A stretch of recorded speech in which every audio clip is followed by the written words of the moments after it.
یہاں تمہیں ہمیشہ رہنا ہے۔ اس سے پہلے دنیا تھی تو دنیا کی کسی چیز کے لیے خلود نہیں ہے، ہمیشہ نہیں ہے۔ دنیا کی ہر چیز کے لیے ویلیڈیٹی ہے، نوجوانی کی بھی ویلیڈیٹی ہے، صحت و تندرستی کی بھی ویلیڈیٹی ہے، مال و دولت کی بھی ویلیڈیٹی ہے۔ دنیا کی جو خود دنیا کی جب ویلیڈیٹی ہے تو دنیا کی ہر چیز کی بھی ویلیڈیٹی ہے، ختم ہونا ہے، ایکسپائر ہونا ہے دنیا کی ہر چیز کو، اور کسی بھی چیز کو قرار نہیں ہے۔ دنیا کی ایک خاصیت ہے، نہ دنیا کو قرار ہے ہمیشہ رہنے والی ہے، نہ دنیا کی کسی چیز کو قرار ہے۔ آج صحت ہے، ہو سکتا ہے کل نہ ہو، آج جوانی ہے، بھرپور شباب ہے، طاقت و قوت ہے، ہو سکتا ہے کل ایسی صورتحال ہو جائے آپ کے شباب نہ رہے، طاقت و قوت نہ رہے۔ آج مال ہے، ہو سکتا ہے کل نہ رہے۔ آج خوشی ہے، ہو سکتا ہے کل ایسے حالات پیدا ہو جائیں کہ ہم سوچ بھی نہیں سکتے کیسے ہو سکتے، لیکن ہو جاتے ہیں، غم کی کیفیت پیدا ہو جاتی ہے۔ دنیا کی کسی چیز کو لوگ خلود نہیں ہے، برقراری نہیں ہے، ہمیشگی نہیں ہے، لیکن جنت اور جنت کی ہر چیز کے اندر جو خاص چیز ہے وہ ہے ذالک یوم الخلود، یہ ہمیشہ کا رہنے کا دن ہے، یہ ہمیشہ کا ٹھکانہ ہے۔ اس میں اب جو بھی چیز تمہیں ملے گی ہمیشہ کے لیے ہے، اس لیے وہ ہے نا جنت کے اعلان کیا جائے گا۔ جنت میں داخل ہو گئے، کہا جائے گا یا اہل الجنہ ان لکم ان تصحوا فلا تسقموا ابدا۔ جنتیوں ایک اعلان تمہارے لیے یہ ہے کہ اب صحت ہمیشہ رہے گی، کبھی بیمار نہیں پڑو گے۔ ان لکم ان تحیوا فلا تموتوا ابدا، اب ہمیشہ زندہ رہو گے، کبھی کوئی جو ہے موت کا کوئی کھٹکا نہیں ہے کسی طرح کا۔ اور ان لکم ان تنعموا فلا تبأسوا ابدا، اب ہمیشہ کے لیے تمہارے لیے نعمت ہے، ناز و نعم ہے، عیش و عشرت ہے، مزے ہیں، نعمتیں ہیں، کبھی تنگی نہیں آئے گی، کبھی پریشانی نہیں آئے گی۔ یہ ہے ذالک یوم الخلود۔ کہا جائے گا لہم ما یشاؤون فیہا ولدینا مزید بقلب منیب ادخلوها بسلام ذالک یوم الخلود۔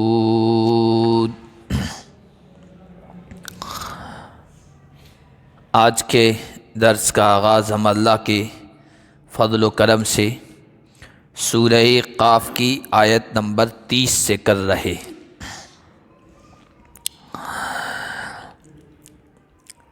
اللہ تعالیٰ نے جنت اور جہنم کا مختصر تذکرہ کیا ہے، اور اس کے بعد ان کا انکار کرنے والوں کے سلسلے میں کچھ باتیں بیان فرمائی ہیں۔ پچھلا جو درس تھا اس میں یہ بات آئی تھی کہ جو آدمی سرکش ہے، خیر سے روکنے والا ہے، شک میں ڈالنے والا ہے، حد سے گزرنے والا ہے، شرک کرنے والا ہے، اس کے بارے میں کہا جائے گا اس کو جہنم میں ڈال دو۔ وہ کہے گا کہ مجھے شیطان نے گمراہ کیا تھا، آپس میں جھگڑنے لگ جائیں گے۔ اللہ کہے گا میرے پاس جھگڑو نہیں، میں نے پہلے ہی وارننگ دے دی تھی، قد قدمت الیکم بالوعید، اور جو میرا فیصلہ ہے اس میں کوئی تبدیلی نہیں ہے، وہ فیصلے میں کوئی ظلم نہیں ہوتا ہے، اس لیے کہ وما انا بظلام للعبید، میں بندوں پر ظلم کرنے والا نہیں ہوں۔ تمہارے کرتوتوں اور اعمال کی سزا ہے، جہنم میں داخل ہو جاؤ۔ اور بے شمار بندوں کو جہنم میں داخل کیا جائے گا، پھر بھی جہنم خالی رہ جائے گی۔ اللہ تعالیٰ جہنم سے کہیں گے یوم نقول لجہنم، جس دن ہم جہنم سے کہیں گے کہ حل امتلأتی، کیا تو بھر گئی؟ وتقول حل من مزید، اور وہ کہے گی کیا اور کچھ ہیں؟ یعنی وہ خالی پن کا احساس کرے گی اور مزید کا مطالبہ کرے گی۔ اب یا تو جہنم کو زبان دی جائے گی، وہ بولے گی، یا پھر جیسے بجلی کڑکتی ہے تو اس بات کا پتہ ہوتا ہے کہ بارش ہونے والی ہے، اسی طرح جہنم آواز کرے گی، شور کرے گی، ہنگامہ کرے گی، وہ اس بات کا پتہ ہوگا کہ یہ مزید چاہ رہی ہے۔ تو پھر اللہ تبارک و تعالی اس کو مزید دیں گے، اور لوگوں کو جہنم میں نہیں ڈالیں گے کہ جنہوں نے کوئی گناہ نہیں کیا، ظلم نہیں کیا، اور ایسے اللہ نے ڈال دیا اور جہنم کو بھر دیا ہو۔ ایسا نہیں ہے جیسے دنیا میں ہوتا ہے نا، ہنگامہ ہو گیا، فساد ہو گیا، اب حکومت کی ذمہ داری ہوتی ہے کہ مجرموں کو پکڑیں. اب مجرم پکڑ میں نہیں آتے تو ایسے ہی لوگوں کو پکڑ کے اپنے آپ کو صاف ستھرا ثابت کرنے کے لیے کہ ہم نے کارروائی کر دی ہے، بیچاروں کو بہت سارے بے گناہوں کو جیل میں ڈال دیتے ہیں، پھنسا دیتے ہیں. اللہ تعالیٰ ایسا نہیں فرمائیں گی. تو پھر جہنم جب مطالبہ کرے گی تو کیسے وہ اس کو بھرا جائے گا؟ تو حدیث شریف میں آیا، صحیح حدیث میں اللہ کے نبی صلی اللہ علیہ وسلم نے بیان فرمایا، تحاجت الجنت والنار، جنت اور جہنم میں آپس میں بحث ہو گئی، ڈیبیٹ ہو گئی. فقالت النار، جہنم جو ہے نا وہ فخریہ طور پر کہنے لگی کہ اثرت بالمتکبرین والمتجبرین، میرے اندر آنے والے تکبر کرنے والے، غرور کرنے والے، سرکش لوگ، اپنے آپ کو بڑا سمجھنے والے وہ آئیں گے، یعنی میں بڑے لوگوں کا ٹھکانہ ہوں. تو جنت نے کہا کہ مالی لا يدخلنی الا ضعفاء الناس وسقطهم، بھائی مجھے کیا ہو گیا ہے، میرے اندر تو عام لوگ، کمزور لوگ، بے حیثیت لوگ آئیں گے، یعنی غریب بیچارے جو اللہ کی فرما برداری کرنے والے، اللہ کے حکموں کے مطابق چلنے والے، اکثریت انہی لوگوں کی ہوتی ہے، تو وہی جنت میں جائیں گے زیادہ تر. تو میرے میں تو کمزور لوگ آئے ہیں. تو پھر ان کے آپس کے بحث کو سن کر اللہ تبارک و تعالی یقول للجنہ، جنت سے اللہ تعالیٰ نے کہا کہ انتی رحمتی ارحم بکی من اشاء من عبادی، اے جنت تو میری رحمت کا ٹھکانہ ہے، تو میری رحمت ہے، میری نعمتوں کی جگہ ہے، اور میں اپنے بندوں میں سے جن پر چاہوں گا تیرے ذریعے سے رحم کروں گا. اور جہنم سے کہا انت عذابی انما انت عذابی، تو میرا عذاب ہے، تو میری سزا ہے، تو میری جیل ہے. اور اعذب بکی من اشاء من عبادی، تیرے ذریعے سے میں اپنے بندوں میں سے جسے چاہوں گا اسے عذاب میں مبتلا کروں گا. وَلِكُلِّ وَاحِدَةٍ مِّنْهُمَا مِلْءُهَا، جنت اور جہنم دونوں میں سے ہر ایک کو بھرنا ہے، ہر ایک کو پر ہونا ہے. فَأَمَّا النَّارُ فَلَا تَمْتَلِئُ حَتَّى يَضَعَ رِجْلَهُ، جہنم کیسے بھرے گی؟ جہنم اس وقت تک نہیں بھرے گی جب تک کہ اللہ تبارک و تعالی اپنا قدم اس میں نہ رکھ دے. اب اللہ کا قدم کیسا ہے، کس طرح اللہ تعالیٰ رکھیں گے، یہ وہ کیفیات ہیں جن کے بارے میں کہا جاتا ہے اللہ اس کے بارے میں بہتر جانتا ہے. حضرت شاہ ولی اللہ محدث دہلوی رحمۃ اللہ علیہ نے کہا اللہ خاص تجلی جہنم پر ڈالیں گے جس کی وجہ سے جہنم پر ہو جائے گی، بھر جائے گی. لیکن یہ حدیث میں آیا کہ اللہ اپنا قدم رکھیں گے، جب قدم رکھیں گے تو وہ کہے گی قط قط و عزتی کا، تیری عزت کی قسم، بس بس بہت ہو گیا، میں بھر گئی ہوں. وَيُزْوَى بَعْضُهَا إِلَى بَعْضٍ، جہنم اللہ کے قدم رکھنے کی وجہ سے سکڑ جائے گی، پر ہو جائے گی، بھر جائے گی. اور جنت میں بھی خالی جگہ رہے گی. تو جنت کو کس سے بھریں گے؟ تو اللہ تعالیٰ نے فرمایا کہ حضور نے فرمایا وَأَمَّا الْجَنَّةُ فَإِنَّ اللَّهَ يُنْشِئُ لَهَا خَلْقًا، اللہ تعالیٰ کوئی اور مخلوق، ہو سکتا ہے انسان اور وہاں پیدا فرما دے اور ان کے ذریعے سے اللہ جنت کو بھرے گا، پر کرے گا. یہ صحیح حدیث سے ثابت ہے. تو جہنم جب مطالبہ کرے گی اللہ تعالیٰ اس طرح جہنم کو بھر دیں گے. وَأُزْلِفَتِ الْجَنَّةُ لِلْمُتَّقِينَ غَيْرَ بَعِيدٍ، اور اس دن متقی ڈرنے والے، احتیاط سے زندگی بسر کرنے والے، تقوی کے کئی مراحل ہیں، کئی درجے ہیں. سب سے پہلے کفر و شرک سے بچنا، تقوی کا معنی مراد ہے بچنا، احتیاط کرنا، کفر و شرک سے بچنا. پھر معصیت سے بچنا، اللہ کی نافرمانیوں سے بچنا. پھر جو نامناسب باتیں ہیں ان سے بچنا، مکروہات سے بچنا، یہ سب تقوی کے درجے ہیں. تقوی والوں کے لیے جنت قریب کر دی جائے گی، دور نہیں ہوگی، اور ان سے کہا جائے گا ھذا ما توعدون لکل اواب حفیظ، یہ ہے وہ جس کا تم سے وعدہ کیا جاتا تھا. تم سے کہا جاتا تھا اللہ سے ڈرو، گناہوں سے بچو، کفر سے بچو، شرک سے بچو، معصیت سے بچو، جو کام کرنے کے ان کو کرو، جن سے روکا گیا ہے ان سے رکو، تو اللہ تعالیٰ تمہیں جنت کا ٹھکانہ دیں گے. یہ ہے تمہارے سامنے، اب دیکھ لو.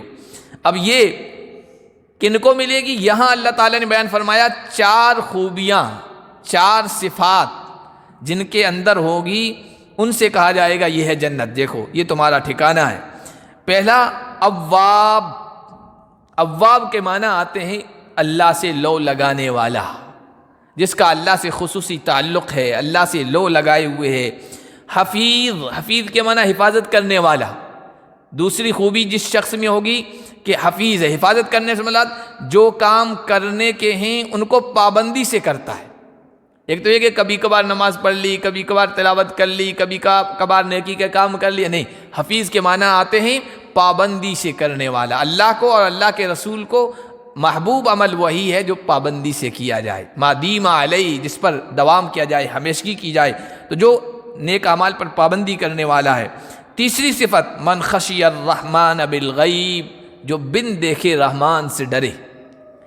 ایک تو یہ تھا نا جبار کا لفظ نہیں ہے، جبار کے معنی خوفناکی اس میں معنی ہے، ڈر کے ہیں۔ رحمان رحمت والا ہے لیکن اس سے بھی ڈرے، جیسے باپ کے اندر شفقت ہوتی ہے، باپ ظالم جابر بادشاہ کی طرح نہیں ہوتا ہے، نہ درندے کی طرح ہوتا ہے، شفقت کرنے والا، محبتیں لٹانے والا، پیار کرنے والا، ضرورتیں پوری کرنے والا ہے۔ پھر بھی اولاد ڈرتی ہے، عظمت کی وجہ سے ڈرتی ہے۔ میرا ماں باپ میرے لیے سب کچھ کرتا ہے، میں اگر ایسا کچھ کر لیا تو میرا والد ناراض ہو جائے گا، ہے وہ شفقت والا لیکن اس سے ڈر رہا ہے۔ تو رحمان، اللہ کی صفت یہاں بیان کی، جو رحمان سے بن دیکھے ڈرتا ہے، دیکھا نہیں ہے پھر بھی ڈرتا ہے اور اس کی ناراضگی والے عمل نہیں کرتا ہے۔ اور چوتھی صفت بتائی وجاء بقلب منیب، اللہ کی طرف رجوع کرنے والا دل لے کے آئے۔ اللہ کی طرف رجوع کرنے والا دل کون سا؟ اس کی تشریح میں کہا کہ ایسا آدمی جس کا دل ایسا ہو کہ جو کام اللہ کے کرنے کے ہیں وہ کرتا ہے، جو کام رکنے کے ہیں ان سے رکتا ہے، اور گناہ ہو جائے تو فوراً اللہ کی طرف رجوع کرتا ہے، توبہ کرتا ہے۔ ذرا سی بھی چوک ہو جائے، خطا ہو جائے، نامناسب بات ہو جائے، فوراً ہچکچاتا ہے اور اللہ کی طرف متوجہ ہو جاتا ہے۔ ایسا جو دل لے کے آئے گا اس سے کہا جائے گا یہ ہے جنت۔ ادخلوها بسلام، سلامتی کے ساتھ اس میں داخل ہو جاؤ۔ ذالک یوم الخلود، یہ ہمیشہ کا دن ہے، یہاں تمہیں ہمیشہ رہنا ہے۔ اس سے پہلے دنیا تھی تو دنیا کی کسی چیز کے لیے خلود نہیں ہے، ہمیشہ نہیں ہے۔ دنیا کی ہر چیز کے لیے ویلیڈیٹی ہے، نوجوانی کی بھی ویلیڈیٹی ہے، صحت و تندرستی کی بھی ویلیڈیٹی ہے، مال و دولت کی بھی ویلیڈیٹی ہے۔ دنیا کی جو خود دنیا کی جب ویلیڈیٹی ہے تو دنیا کی ہر چیز کی بھی ویلیڈیٹی ہے، ختم ہونا ہے، ایکسپائر ہونا ہے دنیا کی ہر چیز کو، اور کسی بھی چیز کو قرار نہیں ہے۔ دنیا کی یہ خاصیت ہے، نہ دنیا کو قرار ہے ہمیشہ رہنے والی ہے، نہ دنیا کی کسی چیز کو قرار ہے۔ آج صحت ہے، ہو سکتا ہے کل نہ ہو، آج جوانی ہے، بھرپور شباب ہے، طاقت و قوت ہے، ہو سکتا ہے کل ایسی صورتحال ہو جائے آپ کے شباب نہ رہے، طاقت و قوت نہ رہے۔ آج مال ہے، ہو سکتا ہے کل نہ رہے۔ آج خوشی ہے، ہو سکتا ہے کل ایسے حالات پیدا ہو جائیں کہ ہم سوچ بھی نہیں سکتے کیسے ہو سکتے، لیکن ہو جاتے ہیں، غم کی کیفیت پیدا ہو جاتی ہے۔ دنیا کی کسی چیز کو خلود نہیں ہے، برقراری نہیں ہے، ہمیشگی نہیں ہے، لیکن جنت اور جنت کی ہر چیز کے اندر جو خاص چیز ہے وہ ہے ذالک یوم الخلود، یہ ہمیشہ کا رہنے کا دن ہے، یہ ہمیشہ کا ٹھکانہ ہے۔ اس میں اب جو بھی چیز تمہیں ملے گی ہمیشہ کے لیے ہے، اسی لیے وہ ہے نا جنت کے اعلان کیا جائے گا۔ جنت میں داخل ہو گئے، کہا جائے گا یا اہل الجنہ ان لکم ان تصحوا فلا تسقموا ابدا۔ جنتیوں، ایک اعلان تمہارے لیے یہ ہے کہ اب صحت ہمیشہ رہے گی، کبھی بیمار نہیں پڑو گے۔ ان لکم ان تحیوا فلا تموتوا ابدا، اب ہمیشہ زندہ رہو گے، کبھی کوئی جو ہے موت کا کوئی کھٹکا نہیں ہے کسی طرح کا۔ اور ان لکم ان تنعموا فلا تبأسوا ابدا، اب ہمیشہ کے لیے تمہارے لیے نعمت ہے، ناز و نعم ہے، عیش و عشرت ہے، مزے ہیں، نعمتیں ہیں، کبھی تنگی نہیں آئے گی، کبھی پریشانی نہیں آئے گی۔ یہ ہے ذالک یوم الخلود۔ کہا جائے گا لہم ما یشاؤون فیہا ولدینا مزید، اے جنتیوں ان کے لیے، یعنی جنتیوں کے لیے جو کچھ وہ چاہیں گے اس میں وہ ہوگا۔ جنت ہے ہی، دنیا کی زندگی رب چاہی جو گزارے گا تو جنت میں من چاہی زندگی ملے گی۔ لہم فیہا ما یشاؤون، اور اللہ فرمائیں گے ہمارے پاس اور مزید ہے، مزید کی ایک تشریح، ایک تفسیر تو یہ ہے کہ وہاں جو کچھ ہے وہ اس کا ٹوٹا نہیں ہے، ختم ہونا نہیں ہے۔ دنیا میں تو ہر چیز کے خطرہ لگا رہتا ہے کہ بھئی ختم ہو جائے گی، لیکن وہاں کسی چیز کو، کسی نعمت کو ختم نہیں ہونا ہے۔ اور ایک تفسیر یہ بھی کی گئی غالباً حضرت عبداللہ ابن عباس سے کہ مزید سے اللہ کا دیدار مراد ہے۔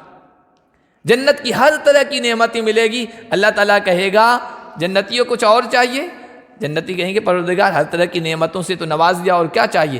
پھر تجلی، پردہ ہٹے گا، حجاب اللہ تعالیٰ کا حجاب ہٹے گا، اللہ تجلی فرمائیں گے، اللہ کا دیدار نصیب ہوگا، اور اللہ کا دیدار ایسی نعمت ہوگی کہ جنت کی کسی اور نعمت سے اتنا سرور نہیں ملے گا، اتنا مزہ نہیں اور اتنی لذت نہیں ملے گی جتنا اللہ کی دیدار سے ملے گی۔ تو ولدینا مزید ہے۔ آگے اللہ تعالیٰ نے قیامت کا، چونکہ قیامت قائم ہوگی، اس کے بعد جنت و جہنم، اب یہ سب چیزیں ہیں، اس کا انکار کرنے والوں کو، چونکہ جس وقت قرآن اتر رہا تھا اس وقت اہل مکہ تھے، ان سے کہا جا رہا ہے، پھر پوری انسانیت سے کہا جا رہا ہے، منکرین سے، کہ تم جو یہ جنت اور جہنم کا، مرنے کے بعد کی زندگی کا، حساب کتاب کا اور جزا و سزا کا انکار کر رہے ہو نا، انکار کر کے کیا کرو گے؟ کیا تم ہماری طاقت اور قوت کے مقابلے پہ آ جاؤ گے؟ ہمیں عاجز کر دو گے، بے بس کر دو گے؟ نہیں، تم کیا ہو؟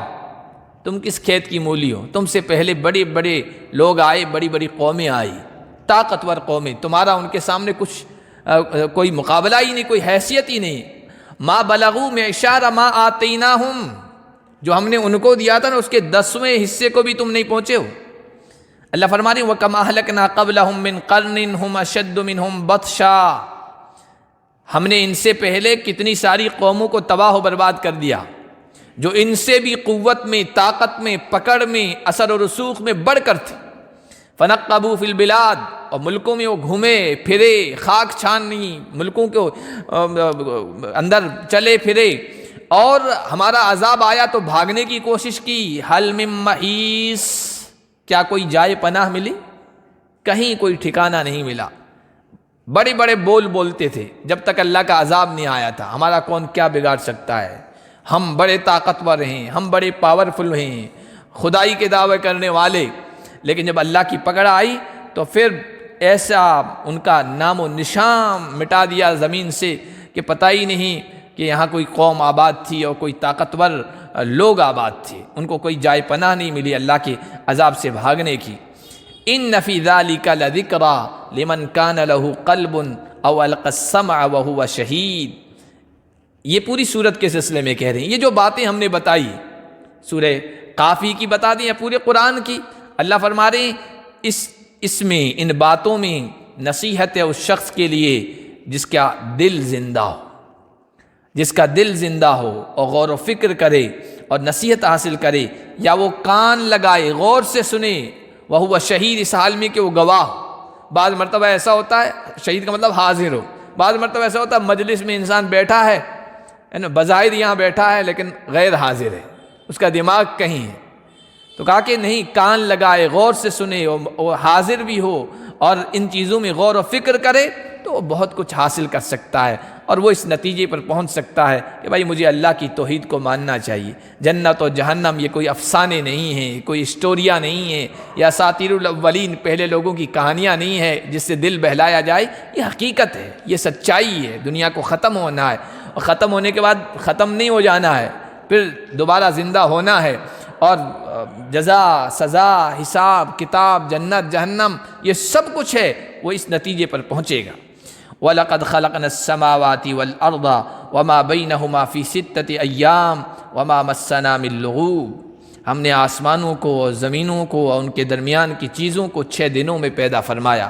6 دن بھی مراد لیے، 6 دور بھی مراد لیے ہیں، ہم نے ان کو پیدا فرمایا ہے، اور پیدا کرنے کے بعد ہمیں کوئی تکان لاحق نہیں ہوئی ہے۔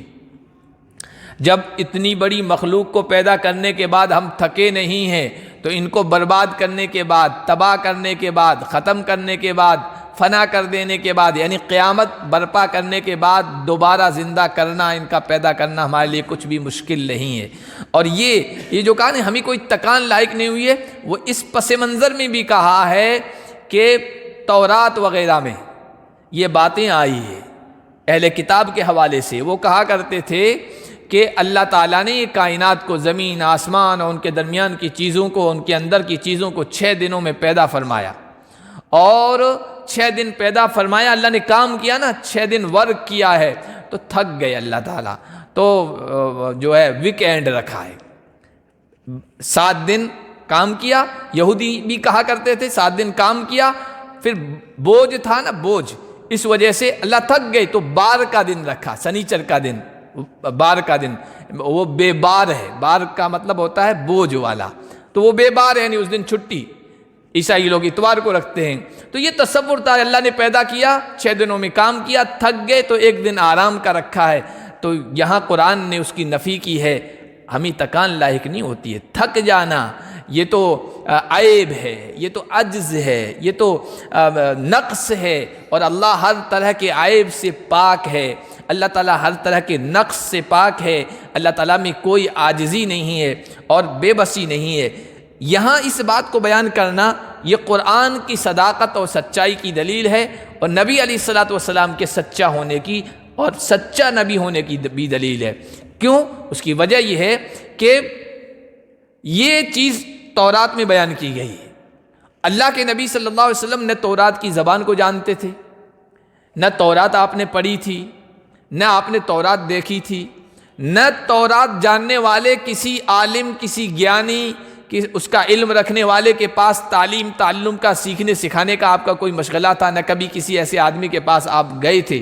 اس کے باوجود بھی تورات میں جو باتیں ہیں، غلط باتیں، ان کو بیان کرنا اور اس کو غلط ثابت کرنا، یہ اس بات کی دلیل ہے کہ اللہ کی طرف سے حضور علیہ الصلاۃ والسلام کو محمد بن عبداللہ کو بتایا جا رہا تھا، ورنہ حضور کو کیسے پتہ چلتا کہ تورات میں اس طرح کی باتیں اللہ کے عیب کی اور نقص کی بیان کی گئی ہے۔ فاصبر علی ما یقولون وسبح بحمد ربک قبل طلوع الشمس وقبل الغروب۔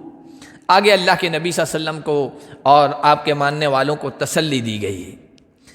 اہل اسلام جب باتیں کرتے ہیں نا، جنت کی، جہنم کی، مرنے کے بعد دوبارہ پیدا کیے جانے کی، جنت کے اندر ملنے والے نعمتوں کی، حوروں کی، غلاموں کی، خادموں کی، تو نہ ماننے والے منکرین وہ مذاق اڑاتے ہیں۔ پہلے بھی مذاق اڑاتے تھے، آج بھی مذاق اڑا رہے ہیں۔ اور آپ دیکھو، جب اس طرح کی باتیں کوئی عالم کرتا ہے، آج کل سوشل میڈیا کا زمانہ، تو اس کے نیچے کمنٹ دیکھیے غیر مسلموں کے، تو اسی طرح کے تمہارے تو 72 ہو رہے ہیں، اور یہ ہے، فلاں ہے، فلاں ہے، یہ سب مذاق، یہ آج کی بات نہیں ہے، یہ پہلے سے چلا آ رہا ہے۔ جنت اور جہنم آج بھی کہتے ہیں تو ہسٹوریاں ہیں، من گھڑت باتیں ہیں، مولویوں کی، ملاؤں کی، دین دھرم والوں کی۔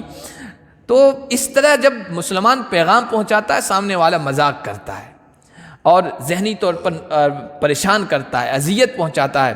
اللہ کے نبی صلی اللہ علیہ وسلم سے اور اہل ایمان سے کہا جا رہا ہے فاصبر علی ما یقولون، جو یہ کہتے ہیں اس پر صبر کیجیے، برداشت کیجیے، غصے کا گھونٹ پی جائیے، یہی کامیابی کا راستہ ہے۔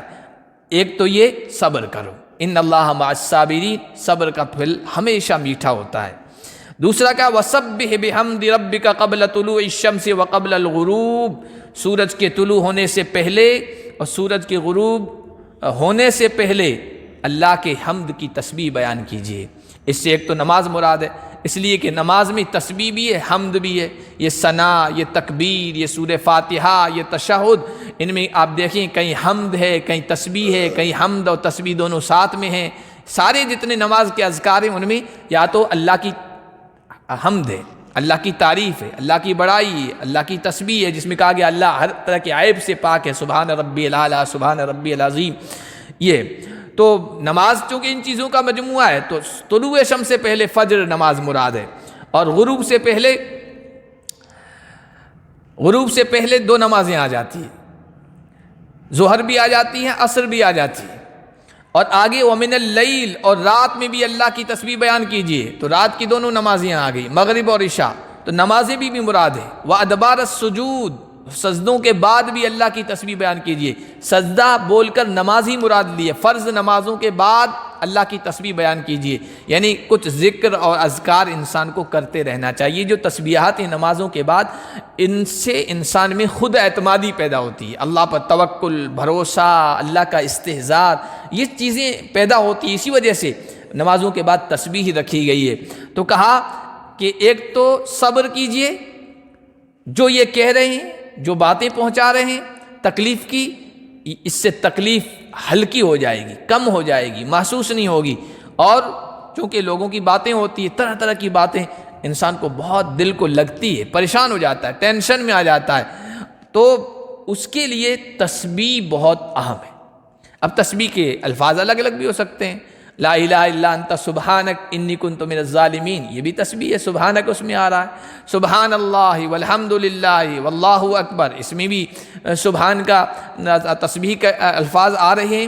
تسبیح کے الفاظ جس کلمے میں ہو نا، آپ کو کبھی غم ہو، کبھی ٹینشن ہو، کبھی کوئی فکر ہو، کبھی بے چینی ہو، کبھی کوئی پریشانی ہو، کسی نے کچھ کہہ دیا اس کی وجہ سے پریشان ہیں، یا حالات کی وجہ سے پریشان ہیں نا، تو تسبیح والے جو کلمات ہیں نا، ان کا وظیفہ آپ اپنائیں، ان کو ورد زبان رکھیں، ان کو پڑھیں، اس کی بڑی تاثیر ہے۔ ایک جگہ اللہ تعالیٰ نے فرمایا وَلَقَدْ نَعْلَمُ أَنَّكَ يَضِيقُ صَدْرُكَ بِمَا يَقُولُونَ، اے نبی ہم جانتے ہیں جو یہ باتیں کرتے ہیں اس سے آپ کا سینہ بہت تنگ ہوتا ہے، بہت آپ کو ٹینشن ہو جاتی ہے۔ آگے کیا کیا؟ فَسَبِّحْ بِحَمْدِ رَبِّكَ، اس کا علاج یہ ہے کہ تسبیح کیجیے، آپ تسبیح کو وظیفہ بنائیے۔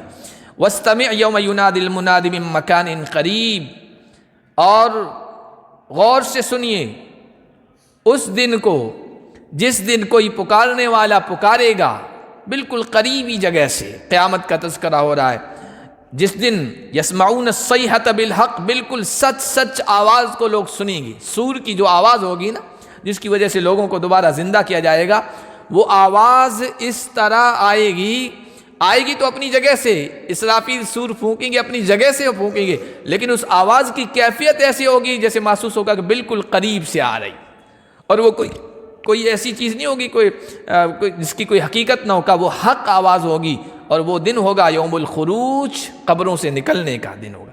انا نحن نحیی و نمیت و الینا المصیر، دیکھو پیدا بھی ہم ہی کرتے ہیں، موت بھی ہم ہی دیتے ہیں، اور مرنے کے بعد دوبارہ ہم ہی زندہ کریں گے، اور ہمارے پاس لوٹ کر آنا ہے، یہ حقیقت ہے، اس کے لیے تیاری کرو۔ یوم تشقق الارض عنہم سراعا، جس دن زمین سے پھٹے گی ان سے، لوگوں سے، اور وہ جلدی سے اٹھ کھڑے ہوں گے اور اللہ کے دربار کی طرف بھاگیں گے، میدان محشر کی طرف حاضر ہونے کے لیے۔ حدیث میں آیا کہ انا اول من ینشق عنہ القبر، جب کل قیامت کے دن قبریں پھٹے گی، جس کا تذکرہ اللہ یہاں کہہ رہے ہیں، تو حضور نے فرمایا میری چند خصوصیات ہیں، سب سے پہلے قبر سے اٹھنے والا میں شخص ہوں گا، اور سب سے پہلے حضور علیہ السلام کو انا اکسا حلۃ من الجنہ، جنت کا جوڑا پہنایا جائے گا۔ پھر میدان محشر میں سب سے پہلے حضرت ابراہیم کو خلا، وہ جوڑا پہنایا جائے گا، چونکہ ان کو برہنہ کر کے آگ میں ڈالا گیا تھا اللہ کی توحید کی خاطر، تو اللہ تعالیٰ میدان محشر میں ان کو بھی جوڑا پہنائیں گے۔ حضور کی خصوصیت ہے کہ قبر میں سب سے پہلے اس دن اللہ کے نبی اٹھیں گے۔ وانا خطیبہم اذا انصتوا، اس دن جب سب لوگوں پر خاموشی طاری ہو جائے گی، کوئی اللہ کے سامنے بولنے کی سکت نہیں کرے گا، تو میں سب سے پہلے خطیب، بیان کرنے والا بن کر سامنے آؤں گا، اللہ سے کچھ عرض کروں گا۔ وانا مبشرہم اذا ابلسوا، جب سب مایوس ہوں گے تو میں خوشخبری سناؤں گا۔ اور بھی یہ ترمذی کی روایت ہے جس میں اور حضور نے اپنی چند خصوصیات بیان فرمائیے، اس میں ایک خصوصیت یہی ہے یوم تشقق الارض، جب زمین پھٹے گی تو سب سے پہلے میں اٹھوں گا۔ ذالک حشر علینا یسیر، اللہ فرما رہے ہیں یہ دن حقیقی ہے، مرنے کے بعد دوبارہ جینا ہے اور میرے دربار میں حاضر ہونا ہے، یہ ہمارے لیے کچھ بھی مشکل نہیں ہے، دوبارہ پیدا کرنا ہمارے لیے بہت آسان ہے۔